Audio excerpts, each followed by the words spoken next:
I am now live. Hi. Good morning, good afternoon, good evening. Aha, here we go. The gang are coming in, they're falling in. Sorry, I was a little bit late. A couple of minutes. Bit of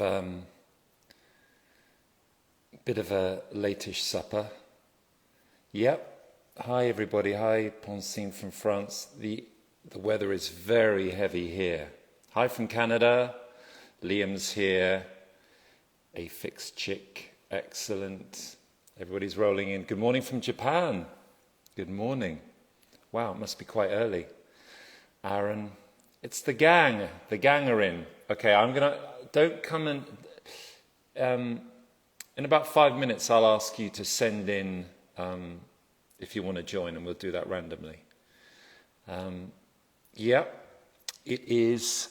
What's the date today? I think it's what is it? It's the 13th of August in the year 2020. The time is 8:04 p.m. British Summer Time. Ecuador, España, Bolivia, wow, Argentina, Sao Paulo.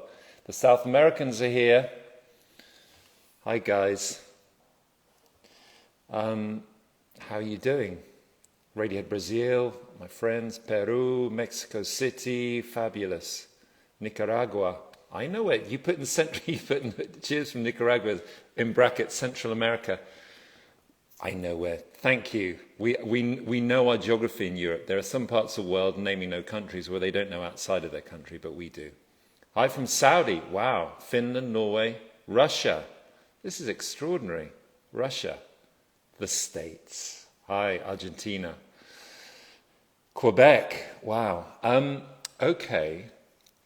So, hi, how are you doing? It's been a couple of weeks. I came out here, we've been out here on our summer holiday, came out to Wales. And the reason I didn't do this thing last week was because we had people to stay. We're catching up with family. My dad came out. I hadn't really spent more than a couple of hours with him since before Christmas. We Zoomed nearly every day, so he came to stay. We had more family and friends, and today everybody left. So it's been fantastic, but you know when people come to stay, there's a lot of cooking to do. There's a lot of washing up. There's a lot of laundry.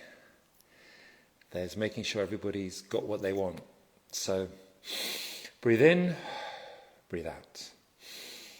Breathe in, breathe out. Sal, I'm on the M1 nearly home. That's my son, Sal. Hi Sal, hi darling. He's left us. He's headed back to London. He's had enough of us.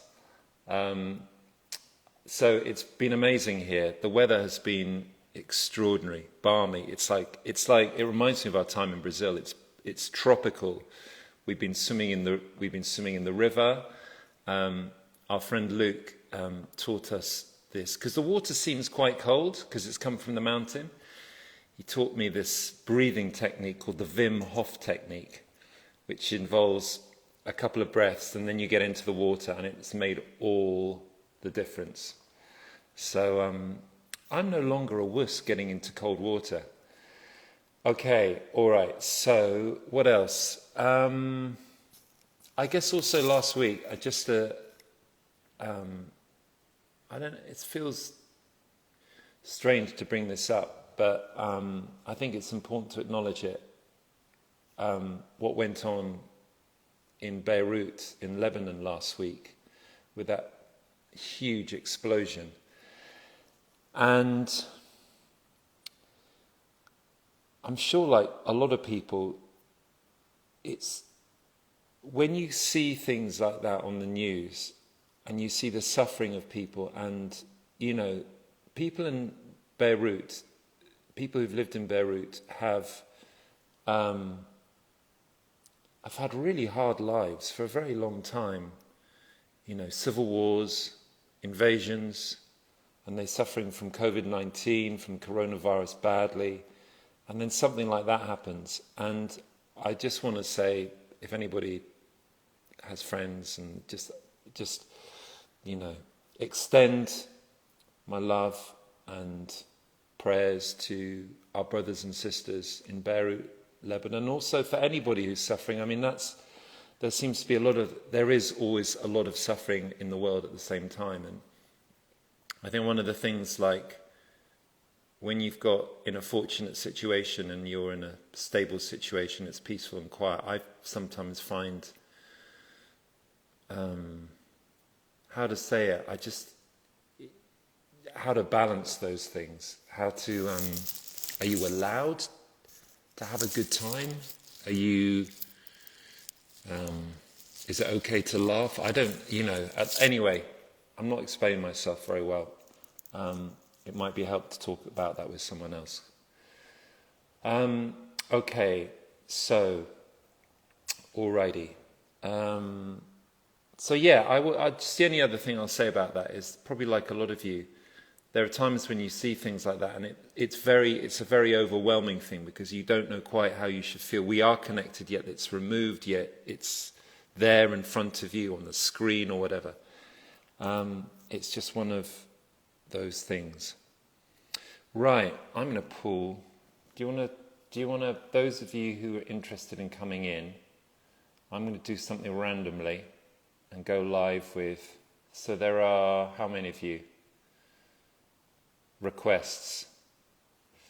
Okay. All right. Do you want to get yourself together? And what I'll do is, if you do this, what I'll do, send in your requests, and I'll just get you up on the screen, and I'll just close my eyes and I'll just do that. So no favoritism. I'm just reading some of your comments. It is quite strange, you're talking and you're trying to hold your train of thought, or and you see Iran, wow, you see someone from Iran. Okay, I'll give you another minute. We've got 14 requests. My English is not good enough. All right, Laura, don't worry about that. My English sometimes isn't very good, as you can tell. To be okay, that's cool. 24 requests. Okay, there's a question here. Doing all right after Brentford. Some of you in the know will know what that means. At Brentford, the team that Sal, my son, and I are season ticket holders. And the reason we're season ticket holders there is because my son is an Arsenal fan and I am a Man United fan, and there is no way he will come and watch Man United. Well, we can't get up to Manchester every other weekend. He plays a lot of football at the weekend, and I'm not going to the Emirates to watch Arsenal every other weekend with him. So Brentford. Anyway, Brentford didn't make the Premier League, but live to fight another day. Okay. All right, so let's see the 32 requests. All right. Alrighty. There are quite a few. Somebody's got McDonald's UK. I'm not. Is that supposed to be funny? Okay. All right. Let's do one. Let's do one here. Okay. Close my eyes. Let's do that one. Chandler Pratt music. Okay. Go live. All right. Who's coming in? Waiting for Chandler. Okay. Hi. Hey, Ed. How are you? Doing great. I can't believe you picked me. I didn't think it was going to happen. Okay, so what's your name? Are you Chandler? Chandler, yeah, from California, but I'm in Hamburg right now. Oh, wow. What are you doing in Hamburg? Well, it's a long story. My friend Dave's here. Hi, Dave. Yeah, hey, how's it going, man? Dave. I'm good, Dave. Are you from California as well? I am, actually. Wow. Yeah, we're the Hamburg crew. Yeah, it's because of a girl, a love story. Oh, wow. Yeah. Come on, tell us. We want to hear the story. Oh no! Come on. We love. That's what we need. Love stories right now. Love story. Yeah, that's my man. It's been I've been here for 3 years, and wow, I got all nervous all of a sudden. Yeah, I came over here because I do recording, and I'm a musician myself, and I met a girl, and yeah, we just hit it off, and we were doing the long distance thing for a while, and then so yeah, I'm over here in Hamburg and trying to learn German. So Dave's over. Is he in love with the same girl? No, his wife introduced me to Oh, my wow. wife. They're good friends. They're good friends. Like, yeah. So you live in Hamburg now? I live in Hamburg. Yeah, and Wow. from Modesto, California, is my hometown. So It's a great city, Hamburg, isn't it? it's so great. Yeah, it's green, and Yeah. let me I'm putting you on a stand so I don't Okay. shake the camera. I've got a real fascination with the football team in Hamburg, San Pauli. Yeah, I've seen a game. It was a lot of fun. Sorry. That's where we're at now. Yeah, we're in St. Pauli. Are you? So it's Yeah. all the kind of the Reaper Barn and all that area. The Reaper Bond, yeah, and that's where we're at. Like right out my door is the Indra Club, and where the Beatles played. It's like Beatles history all around this neighborhood. So the Star Club, that's right. What was it? The Kaiser Keller. The Kaiser Killers across the street. Yeah, did Radiohead ever play in Hamburg? Do you guys? Yeah, we did play in Hamburg. I think the first time we played in Hamburg was we opened up for a band called James. Do you ever heard of a band called James? Yeah, I've heard of James. He's heard of James. I've never heard Dave's of James. heard of James. They were a British band, and they were from Manchester, and we did a European and UK tour with them in the fall of '93. And I loved Hamburg. It was great. Loved it. Proper industrial dockland Germany, North Germany. A real kind of working class vibe. Gritty. The Reaper Barn, the red light district. Obviously didn't go there. No. No, He knows the stuff, man. I don't need to. It was one of those things. It's a bit like, you know, when you're 12 years old, you know, sniggering away as a sort of prepubescent boy, you'd hear about the Reaper Barn in Hamburg, and you sort of giggle behind your books with your best mate about talking about. Anyway, so there's a lot of British sailors guys coming over for their parties. You know, So what are you doing? You say, are you a full-time musician? I am. I do recording, and it's so funny. I've been listening. I've been listening to a lot of your interviews lately. I know this is kind of just because you just released your first solo album, and I kind of follow the similar path. Like I been in bands. I was always the guitar player, just the badass guitar player. He can play good, and I just recently started writing songs. I mean, it's partly because I came over here, and you know, people wanted help with English songs, and so I was like, oh, you got your first solo album, and it's really great, by the way. I really, really enjoy your solo album. Thank you, sir. And now you have your own solo album. Yeah, but that's not. Well done. And when's it coming out? It's out. I released it on July the 4th. You know. Way, well done. What's it called? Come on, people are watching. This is a chance to give it a bit of a give it some press, and you know. What's it called? Okay, Chandler Pratt is my name, and it's called The Door. Yeah. It's a 6-song EP, but I feel like it's a journey from the first song. If you listen to it, I promise you, listen to it from. It's 25 minutes long. Listen to it from the first song to the last, and you'll understand the flow. You know. So. Whereabouts can I hear? Where can we hear it?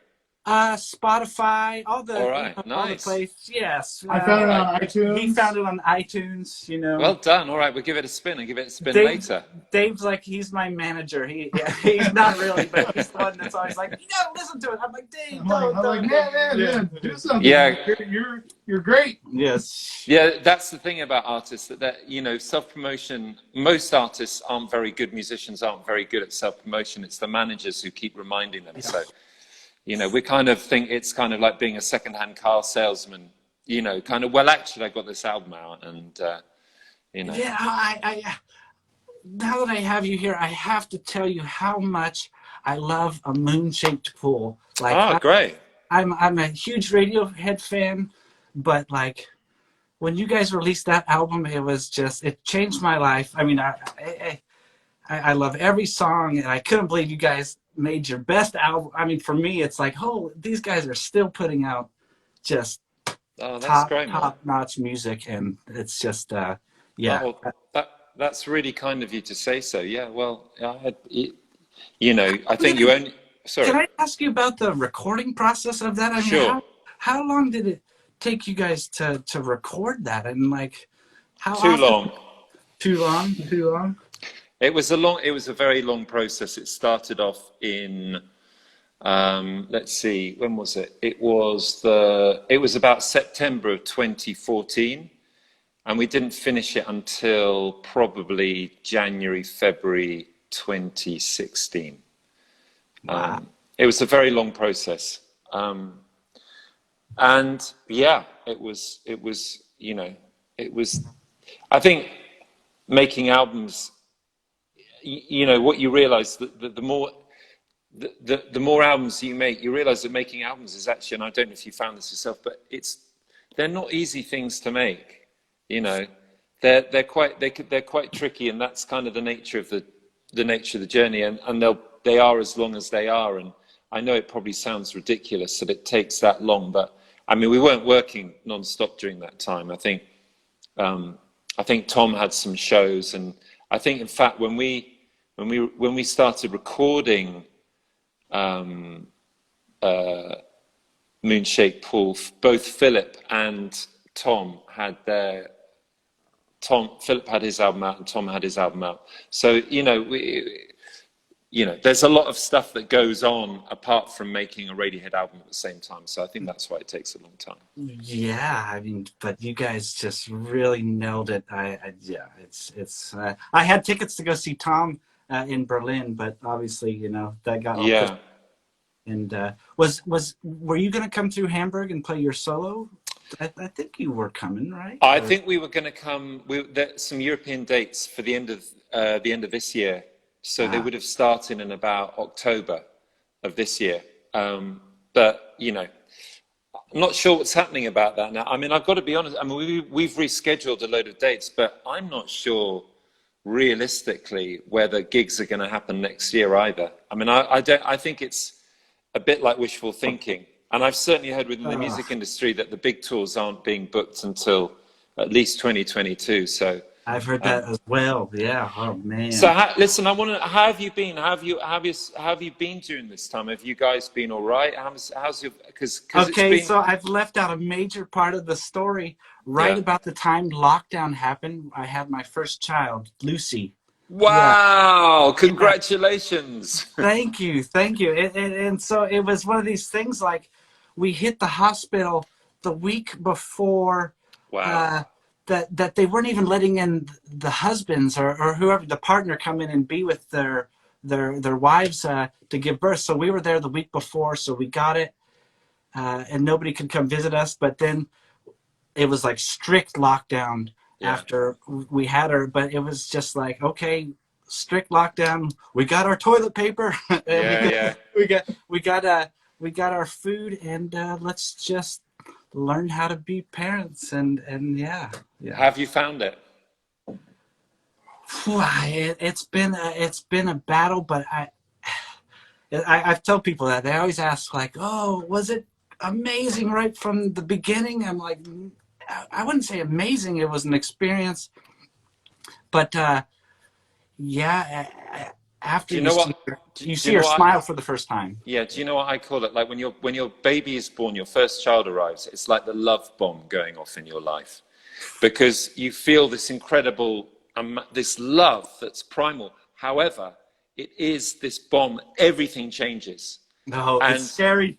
And it's, I mean, I look back on it, and it was when Sal was born, our eldest. It was the first year, and I was lucky because we weren't on tour. He was born in 2004. We didn't work, so I was around the whole time, and it was the most amazing time. But it was also probably one of the hardest years of my life. And it is lots and lots of stuff happens when kids are born. I found what for me was really interesting was a load of shit came up, like that I buried from my childhood about family dynamics. I think when a child arrives, it was suddenly like, whoa, what's all this about? Mm-hmm. And so I found it, I mean, I loved it. And I loved, but it was this intense love, but it was hard at the same time. And probably like yourselves, if you had a baby 200 years ago, take away the kind of the medical thing but you'd have a community. there'd be, you know, your wife, your partner would be surrounded by women, would live with a community. There'd be, you know, and there wouldn't be so many rules, right? That's one thing. Yeah, totally. And like, and all this stuff, and people with opinions, and you got to do this and you got to do that. Yeah, And exactly. It was a lot more gentle and a lot more natural. And you know, and you would be guided, and as a father, you would have other people around you. So a child didn't just belong to a couple; it belonged to a community. And I think that was the hardest thing that we found. That suddenly you're kind of like, you got the rules, and you got to do this, and you got to do that. And you know, we were like, a lot of the time, we were like, fuck the rules. You know, there was all this stuff like, you shouldn't sleep with your baby. It's just like, well, why? Yeah. And Sal was in our bed, slept in our bed for the first year that he was, and he slept between us. And we, you know, it happened that we'd read this book called Three in a Bed, and it kind of made sense. Like, that's what, you know, the smell of the mother, you know, easy to breastfeed him, all that stuff. And so there's like you said, I think it's, you know, obviously modern medicine is fantastic at saving mothers' lives and babies' lives and all this stuff that's amazing. However, in terms of the nurturing, the kind of that other thing, you know, modern society isn't probably quite as good as an indigenous society, tribe, or, you know, or our old cultures. It comes within, right? That's what I feel like. I'm like, we're following, Miriam and I, my wife, are just following our instincts, you know. As best we can. And how old is little Lucy now? She just turned, today is her 5-month birthday. Oh. Yeah. So give Lucy a big cuddle and a kiss from me. I will. She's so cute. She listens to, you know, it's so funny, Radiohead, your official guy or whatever, has been posting all those hashtag stay home concerts. You know? Yeah. And so Lucy and me have watched many Radiohead concerts. That's great, man. So So your spirits are good. You're feeling good. I mean, it feels, everybody's talking about this, the inevitability of a second lockdown. There's a kind of a surge that's going to come back. So how are you feeling? It's crazy for me because obviously I'm in Germany, and Germany's like rules, but nobody seems to complain, and everybody's got their mask on, and it's like, you know, every once in a while you see a guy that's got his mask on like this and his nose, and you kind of want to be like, but it's few and far between. But I'm watching all my friends and family back home in California and Oregon, and it's a total different story, you know. You want to be in somewhere like Germany. Like, Germany will have this shit down totally. We in Britain are halfway between America. We've always been halfway between America and Germany. So we've still got, like, I mean, we don't even really know what the rules are. It's so, like, in Germany, you'll know the rules, but over here, it's like, well, what are the rules? There's this kind of, you know, our bumbling Prime Minister Boris Johnson is sort of, you know, he's amazing. Hey, what did you think about Kamala Harris as the running mate for Joe Biden? Okay, I have to admit, Dave. Okay, let's talk here. Dave's the politics. Come on, Dave, because I'm happy. I gotta say, I think Kamala Harris is a great choice. Yes, come on. And I'm really pushing for that. She's an attorney. Yeah. And they need somebody who knows the ways around the law to make the right things happen. Yeah, great. And I think that's what's needed. And it's so great. It's so great. A vice president running mate whose father is Jamaican, mother Indian. She's Californian. Yay! Come on. California. Yeah, he loves California. Man, California. We love California. I tell you what. So I mean, it's funny. I've been lucky because when I was 18, I traveled around America by Greyhound on a bus. Oh, so great. I saw a lot of country before I toured. So you know, what I always say about America is, because I got family in America, long roots, deep roots in America, and I have this sort of love-hate thing with America, like I think a lot of people do. Probably like a lot of Americans, right? Right. Because it is the place of extremes. But the thing is about America is that once you get out into the country, it is so beautiful. Oh man, It's just. Yeah. I lived in Yosemite. Oh yeah. Oh wow. I lived in Yosemite for some years. Did you ever go there? Oh yeah, man. It's so unbelievable. I mean, it's like God's country, right? Yeah. My heart is there. It's the tallest waterfalls in North America there. Oh, there's so much beautiful nature. So beautiful. And America, it's so vast. And it's only when you get to the cities and you go, how is that? These are really fucking ugly. You know, especially, especially when you come from Europe. And I was brought up in a very, I didn't realize it, but growing up in Oxford was a quintessentially beautiful city. And you go like, you know, I don't want to be rude about, I don't know, I'm not going to single out a city, but you know what I mean. Yeah, totally. But, what was I going to say? I've digressed. Oh yeah, I mean, I can't remember what I was going to say. Anyway, I've traveled America. I love America. It's okay. It's all right. I have that effect on somebody sometimes. Yeah. So what do you think? Do you think, I mean, from the vibe back home, I mean, I know California is obviously going to go Biden, Harris, but what do you feel about, like, in the rest of the country? Are you worried that Trump can find a way back? I'm always worried. Yeah, I mean, there is a possibility. I mean, they're throwing Kanye West under the bus right now to try to roll over him. You know, they're pulling anything they can grab a hold of. Was that Kanye stunt? Was that a deliberate thing to try and get votes away from Biden?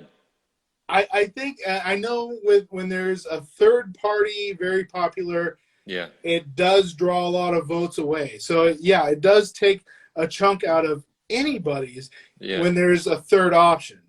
Yeah. So, you know, the greatest magic trick is like, which hand is it in? Yeah. One or two, you know, but when you add the third hand, it's like, woo, nobody knows, you know. I remember when we were over basically there in 2000, and we went to a rally. Tom and I went to a Ralph Nader rally at the Madison Square Garden. And you know, listen, it's not my country to get involved with the politics, but, you know, we're a global community also. Exactly. You know? So it's like, whoever's in the White not your exactly. And I thought Nader was a very impressive guy because, of course, at the time it was between Al Gore and George W. And, you know, Al Gore, you know, the Democrat kind of, anyway, Nader was speaking some truths. And I remember, like, and there were people like, I think Eddie Vedder was there, and there are quite a few people, who was, what's his face? Anyway, I remember the vitriol that these Nader supporters received after the election because the election was so tight, with George W. basically stealing the election, right? That whole thing with Jeb Bush down in Florida. Yeah. But people were blaming the Nader supporters, saying you took away votes. So it's kind of, you know, I guess, you know, that whole Kanye thing. I follow. Do you know the Toure show? Do you ever listen to that podcast? It's really good. He's really good, Toure, and he has a great Instagram site, and he was basically saying, you know, Kanye, man, what the fuck, what has he done? And he is taking away. Yeah, I mean, I think Kanye has a lot of very interesting things to say, and I always like to listen. Yeah. But for me personally, he's not a person to vote for the president. And you know, I think that the closeness that he has with the Trump family and everything, I really feel like it's one of these haymakers, you know. It's like all of a sudden, boom, like, oh, where'd that come from? Like, and it's gonna pull a certain amount of voters to a certain way.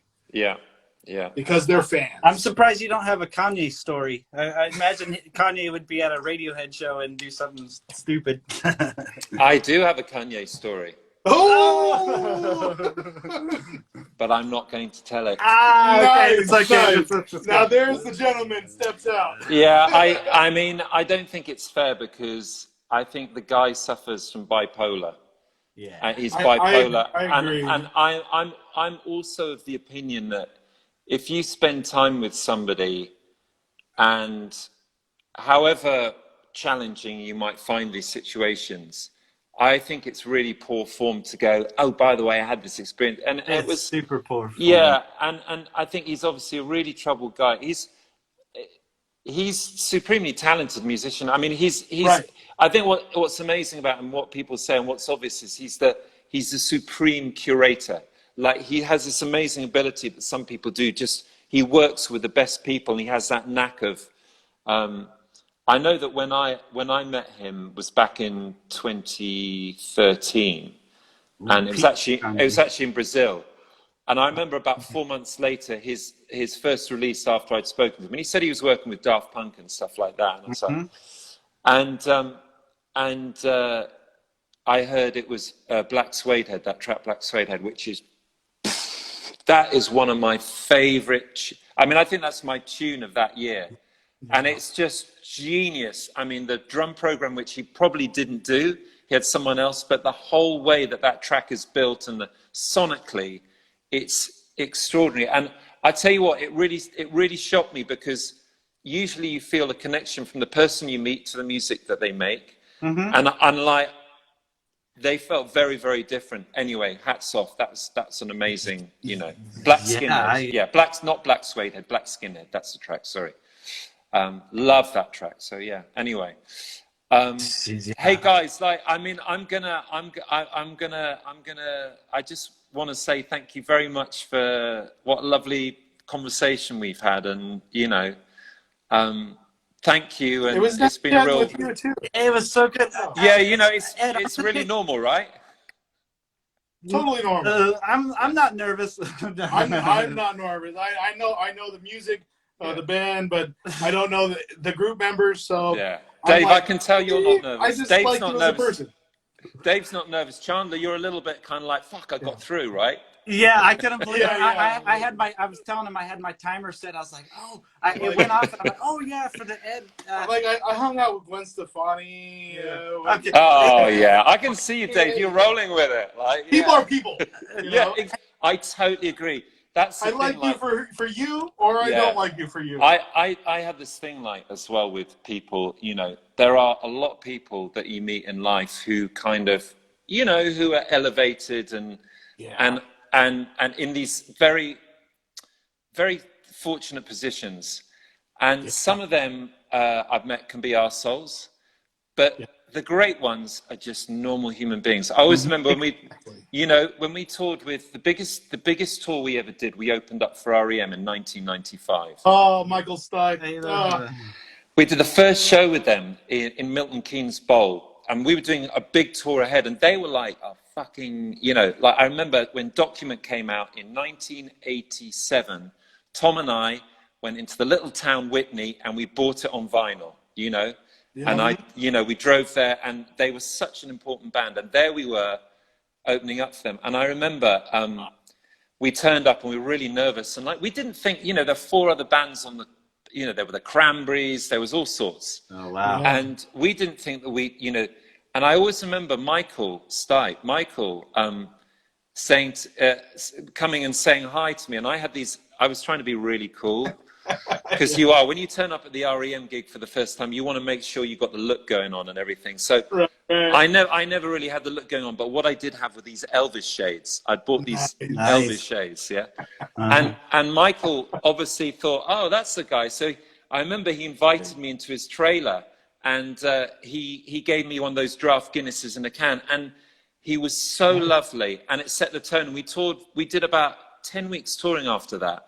And it was such a, they were the loveliest people and the kindest and normal. I could talk to real people. I remember when because Peter Buck was a big guitar hero of mine, and I was like a super nerd, and I was introduced to Peter, and I'm like, hey Peter, can we talk about Murmur? Can we talk about Murmur? Yeah, I want to talk about. How many instruments did he train himself on? Yeah, right.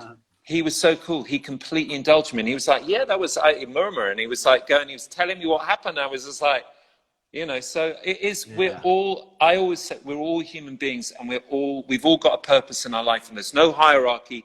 We just do our thing, and we try and find our purpose, right? And you guys have found your purpose living in Hamburg, doing your music with your beautiful wives and the kids. He is great. And look up anybody out there who's listening. Look up Chandler. All right. Yeah. All right, Chandler. All right, Dave. Lovely to speak to you guys. Hey, thank you, Ed, so much, man. You're an inspiration. Thank you. Thanks for calling in. That was brilliant. Okay. Thank you. Big love, guys. Bye-bye. Bye. See you. Bye. Yeah. Okay. Now it's not going to hang up. I am. Okay, shall I pull one person in? Shall I have time for one person? Say quick, because I'm quite enjoying this. Have we got any time left? What's the time? What's the time? Have we got any time left? Yeah, we have. We've got a few minutes. Why don't pull someone else in? Okay, I'm going to pull someone else in. Here we go. Let's do... okay. Radiohead Brazil, I spoke to you recently. Okay. Anybody? Okay. Let's get... I think we should have a lady in the house if we can. We've spoken to guys. So I'm no more guys, just ladies. Oh, hang on a sec, what happened there? No. Let's try that again. No. Get rid of that. Oh, okay. All right, here we go. Let's go live with... Okay, here we go. All right, let's go for Brazil. I think Los are legit. Lauryn, let's try Lauryn. Lauryn, are you there? Lauryn, waiting for Los legit. Is she? Oh, hello. Hi. Hi. Oh my. Is that Lauryn? Yes. Oh my God. Are you comfortable with this? Because we don't have to do this if you're not. Are you cool? Yeah. How are you, Lauryn? I'm fine, thanks. Where are you? I'm at home. I live in, the north of England. I live by Liverpool. Whereabouts by Liverpool? Widnes. You might. Widnes. Great rugby league team, right? Yeah. That's yeah. I was at university in Manchester, so coming from the south. Yeah. I spent I spent 4 years or so in the north, and I loved it. Oh, the north is great. It's a lot friendlier, isn't it? Yeah, but I do wanna move up south though. I do. I don't want to stay in the north. Do you know what I think? I think it's good to move around. I think it's always like, I know when I first moved I lived in a little village in Oxfordshire. Yeah. And then I moved up to Manchester for uni there. And then that was the first big city I lived in, Manchester, and I loved it. And I hadn't lived in London. I was quite wary of London. Yeah. And then when I met my wife years ago, she's my girlfriend, I moved up to London. And I moved to Islington. Like, it was back in 1999. And I thought, London's going to be really unfriendly. And yeah. I found it completely the opposite. All the, the local shops, the little stores, people were really, really, really friendly. And I was like, there's, so I think it's a good thing to go all over the place. Yeah. Most of my family live in the north, so I feel like I do want to move down south though. I started getting wanting to move down south. I got into a lot of bands like Radiohead and Blur and all that, and it just made me want to move down south. I want to go there for university, but I'd maybe move back up north, but maybe Manchester. Manchester's great. So have you got, is the university on the cards? Is that college? Whereabouts are you in your time of life?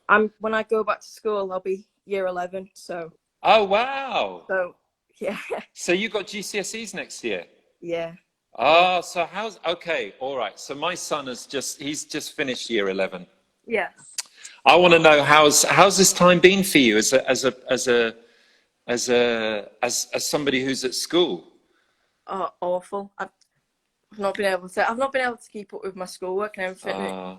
Obviously, when we go back, we've not got that long then until we sit our GCSEs. So it's going to be quite a lot to take in, but you're just going to have to do it. You are, but you know what, Lauryn? Here's the thing. Everybody was in the same boat. And I'm going to say so. Oh, are you there? Are you there, Lauryn? Are you still there? Sorry about that. Yeah, sorry. No, it's all right. Yeah. So what I was saying, that everybody is in the same boat as you. So don't worry. You know. And here's the thing. And I said it to my son, so I'm going to be honest with you and say it to you about GCSEs. And I'm going to swear here, sorry. But nobody gives a fuck about what grade you get at GCSE. Just, you get your pass. I did 13 what they call O-levels, and they were all at B grade. No one ever asked me what grade I got. No one's ever asked me how many I got. Yeah. And for A-levels, nobody's ever asked me what grade I got at A-levels. And I'll tell you, I didn't do great. I got a B, C, and a C2, which was an S level in history. But it got me into Manchester University.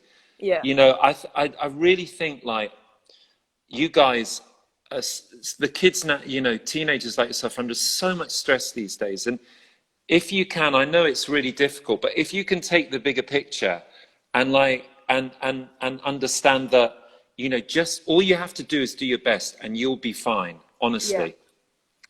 So, you know, I always try and say that, but I know it must be. So have you been able to see your friends and stuff recently? Has that been all right? Yeah, saw a couple of them. I don't want to go out in big groups, do you know what I mean? Because the virus is still a thing, and where I live, we're on, the government are like, might have to put my area back into lockdown again. So like, you know, like they were on about doing like just lockdowns in certain areas where so they wanted to do that for where I live, which is like Holton, like the Merseyside area. So but yeah, I've not.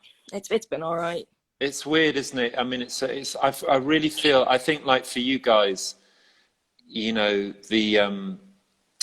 it's the hardest. You know, for adults, we're less reliant on. You know, as a parent, you're sort of more concerned about your kids, and I can see, like, my son. We're out in Wales here. We're in mid Wales, so not that far from you. And you know, we've been out here for a week and a half, and my son Sal's been out here for about 6 days. He can't wait to get back to London. He went back to London today, and it is a time when everything is defined by what you're doing with your friends or the experiences that you're having, isn't it? And you have that stuff cut off from you, and it's really, really hard. So, you know, it's hold on, you know, do the right things, you know. What are you listening to? What music are you listening to at the moment? Literally, as we went into lockdown, that is when I got into you and Radiohead. So just Radiohead and your music. Your album's incredible, by the way. I've been meaning to thank you. And so you and your music and Radiohead's been, that's what I've been listening to, like, just constantly. Just how did you get into the Radiohead? Did you get an introduction via somebody? How did you get to hear of Radiohead? Well, I obviously knew Creep. So, and my dad's a huge Radiohead fan. Is he? And he's massive. He loves it. And what's his name? What's your dad's name? Craig. Oh, my family have just come in. Oh. Hey, Craig. Oh. Can I say hello to Craig? Oh, it's not my dad. It's my mum, actually. Hello. What's your mum's name? It's Steph. Hello, Steph. Ed O'Brien. Hello, Steph. Oh, hi. How are you doing? How old are you getting? Sorry? Yeah, how are you all doing? Yeah, we're fine. How are you? Yeah, good. Just having a nice chat with Lauryn about, I think it's really hard for, like, you know, for people in year 10 and year 11. We've got a son who's just finished year 11 going into year 12, and it's been such a hard time for them, hasn't it?